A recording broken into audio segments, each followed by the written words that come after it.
Житель села Чокмайдан, ныне директор лицея Владимир Горелко, возмущен очередным пожаром на кладбище. Он считает, что власти населенного пункта должны обратить внимание на происходящее. Это было где-то 5 часов вечера. По словам некоторых наших жителей села, этот пожар был еще до обеда, горел полным ходом. Но никакого резонанса со стороны руководства села и со стороны других жителей я что-то не почувствовал. Я считаю, что это трагедия. Почему? Потому что памятники, которые сегодня здесь есть, а памятники, самое главное, здесь это родственники наши, которые начинали наше село. Эти могилы еще 19 века, 1870-80-х годов. Здесь похоронены мои родственники. При входе похоронен мой прадедушка, который 98-го позапрошлого века. Поэтому большая часть родственников села похоронена на этом кладбище. Поэтому мне очень важно, чтобы народ видел эту проблему. Эта проблема не сегодняшнего дня. Сельчане считают, что пожары на сельском кладбище происходят из-за халатности жителей. Я слышала, что бабушка пожилая почистила, подожгла эту сухую траву.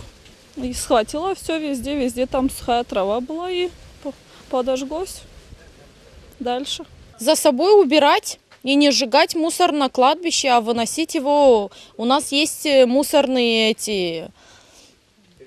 территории, туда выносить. А у нас как люди? Здесь намусорил, туда подальше отошел, сожег и все. Примар села Чокмайдан Георгий Карбоба отмечает, что один охранник не в силе уследить за всеми посетителями кладбища.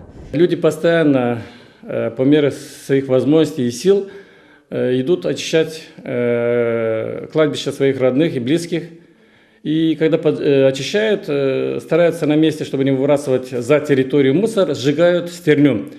Бывают случаи, когда ветер и старые люди не могут потушить вот этот пожар, и она перерастает в большой такой очаг, и бывает место, что сгорает определенная площадь всегда на кладбище. Глава населенного пункта пообещал предпринять меры по ликвидации данной проблемы. Впредь постараемся в будущем принять какие-то меры силами или решением местного бюджета, местного совета и исполнительной власти населенного пункта, предпримем какие-то определенные шаги, чтобы как-то впредь вот эти случаи искоренить. Кладбище Чокмайдана охватывает примерно 8 гектаров земли. Пожар уничтожил около 30% данной площади.